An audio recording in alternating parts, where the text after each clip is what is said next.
28 अगस्त की रात का ये वाकया है। चौहंग का इलाका, यहाँ पर सैलाब ज़दगान के लिए कैंप जो था वो लगाया गया था और हामिद बिन इस्माइल इन सैलाब ज़दगान की मदद करके इनको खाना देकर वापस लौट रहा था और एक क्रिश्चियन कम्युनिटी है वहां से गुजर रहा था। इसने एक भूखे कुत्ते को देखा जो असल में साथ में बावला कुत्ता भी था जिसको पागल कुत्ता कहते हैं। इसने भूखे कुत्ते को खाना डाला और रोटियां थी चंद इसके पास। इसने भूखे कुत्ते को रोटियां डाली लेकिन कुत्ता जो था वो उससे सेटिस्फाइड नहीं हुआ और कुत्ते ने फौरी तौर पर एक्टिव हुआ और हामिद बिन इस्माइल की गर्दन पर काट लिया। हामिद ने इसको पीछे धकेलने की कोशिश की और इसी दौरान इसने हामिद के पांव पर भी काट लिया, हाथ पर भी काट लिया और उसके बाद अभी भी हामिद बिन इस्माइल के जिस्म पर 4 कुत्ते के कांटे के वाज़ेह निशानात मौजूद हैं। खैर उसके बाद हुआ क्या कि ये जब कैंप वापस पहुंचा तो तिब्बी अमले ने फौरी तौर पर इसे मशवरा दिया कि ये मामला बहुत खतरनाक है और इसे एंटी रेबीज इंजेक्शन जो है या वैक्सीन एक्चुअली में वो लगवानी चाहिए। लिहाजा पहले दिन से ही इसकी वैक्सीनेशन शुरू हो गई। पहले दिन, दूसरे दिन, तीसरे दिन और चौथे दिन भी इसको एंटी रेबीज वैक्सीन लगाई गई। मगर एक इम्पॉर्टेंट चीज जो नहीं लगाई गई, जिसका इस्तेमाल नहीं किया गया, वो था इम्यूनोग्लोबिन। एक इंजेक्शन होता है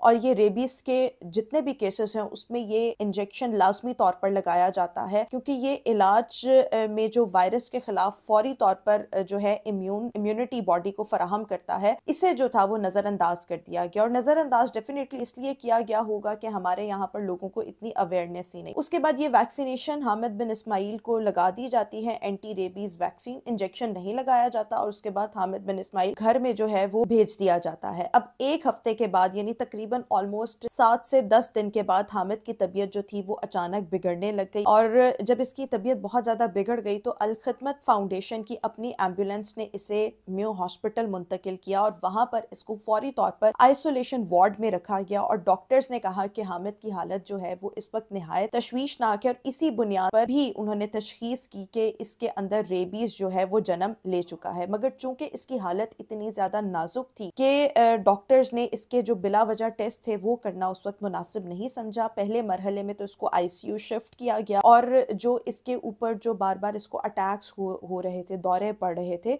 तो उसके असरात को कंट्रोल करने की इस दौरान जो थी वो कोशिश की गई। अच्छा, इसके बाद 4 दिन ऐसे ही गुजरे। हामिद बिन इस्माइल को शदीद दौरे जो थे वो पड़ते रहे और इसका जो रद्द अमल था, वो रिएक्शन, वो बहुत ज्यादा बेकाबू था और आपने इस दौरान हामिद बिन इस्माइल की चंद वीडियोस भी सोशल मीडिया पर वायरल हुई। बांधा गया था और वो काटने को दौड़ता था लोगों को और नॉर्मली जो रेबीज के पेशेंट्स होते हैं या जिनको ऐसे बावले कुत्ते ने काट लिया हो वो ऐसा ही रिएक्शन जो है वो देते हैं। अल्लाह माफ करे, बहुत से लोग उस वक्त ये भी कह रहे थे कि इसको एक इंजेक्शन होता है जो आपके लिए मतलब पीसफुली मौत जो है